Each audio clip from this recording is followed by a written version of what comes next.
بسم اللہ الرحمن الرحیم۔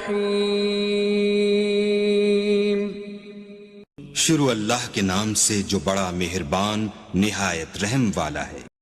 فاسألوا اہل الذکر ان کنتم لا تعلمون۔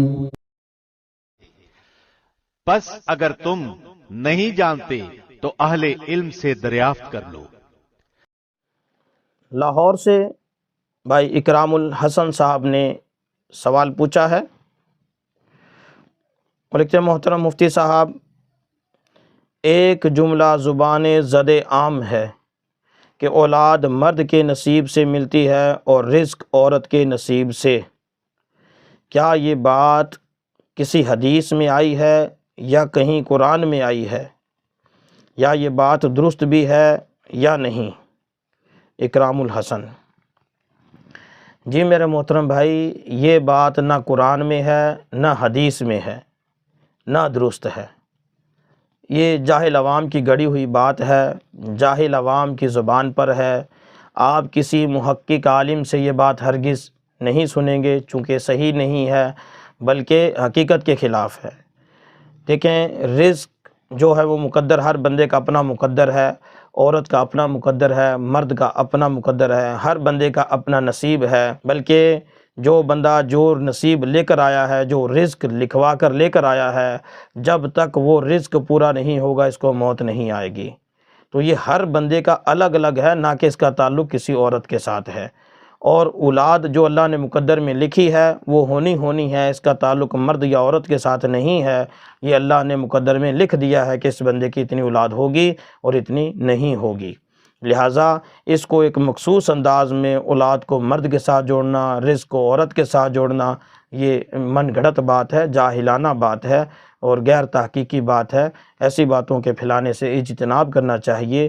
ہمارے معاشرے میں پہلے ہی من گھڑت باتوں کی بھرمار ہے۔ بلکہ آپ نے دیکھا ہوگا کہ ہماری جو چینل پر زیادہ تر تردید کی جاتی ہے ایسی غلط باتوں کی، اس کی ایک بنیادی وجہ ہے چونکہ میری پہلی کتاب جو چھپی تھی وہ بھی اسی موضوع پر تھی، رد المنکرات 2015 میں چھپی، اسی موضوع پر تھی۔ اس کے بعد جو کتابیں میری آئی ہیں وہ بھی تردید پر آئی ہیں۔ لوگوں نے جو من گھڑت باتیں پھیلائی ہوئی ہیں، من گھڑت قصے کہانیاں چلائی ہوئی ہیں، ان کی تردید میں آئی ہیں۔ ہمارے پاس جو چینل پر جو لوگوں کے سوال جو موصول ہوتے ہیں وہ زیادہ ہوتے ہیں، ان میں سے ہم اس سوال کو زیادہ ترجیح دیتے ہیں جو اس طرح من گھڑت چیزوں کے بارے میں پوچھا گیا ہوتا ہے۔ چونکہ ہمارے معاشرے میں من گھڑت باتوں کی بھرمار ہو چکی ہے، اگر ہم اس کی تردید نہ کریں گے تو پھر یہ دیکھنا رفتہ رفتہ اور بڑھ جائیں گی، پھر ایک وقت آئے گا کہ اہل علم بھی اس میں مبتلا ہو جائیں گے۔ اس لیے میرے محترم بھائیوں، ایسی باتوں سے اجتناب کرنا چاہیے، ایسی باتوں سے دور رہنا چاہیے۔ من گھڑت باتوں کے پھیلانے سے کوئی دین کی عزت نہیں بنے گی، کوئی آپ کی قدر و منزلت نہیں بنے گی، بلکہ الٹا آپ پر بدنامی لگے گی، الٹا آپ پر عیب لگے گا، آپ بدنام ہوں گے۔ لوگ تو اپنے دین کو بدنام کر دیتے ہیں ایسی باتیں دین کی طرف منسوب کر کے کہ دین نے یہ کہا، شریعت میں یہ، حالانکہ شریعت کا اس سے دور دراز کا کوئی واسطہ نہیں ہوتا۔ اس لیے میرے محترم بھائی، آپ ایسے علماء کے ساتھ جڑیں جو محقق ہیں، جن کا تعلق علم سے ہے، تحقیق سے ہے۔ ایسے علماء کے ساتھ جڑیں گے تو انشاءاللہ ایسی باتوں سے اجتناب کریں گے۔ اگر ایسا نہیں ہوا تو پھر دیکھا دیکھی پھر اس چلتی گنگا میں سب ہی بہہ جائیں گے، پھر یہ جو چلتا بہاؤ ہے یہ سب کو لے ڈوبے گا۔ اس لیے میرے محترم بھائی، ان باتوں کے پھیلانے سے اجتناب کیا جائے، ایسی باتوں سے لوگوں کو بھی منع کرنا چاہیے۔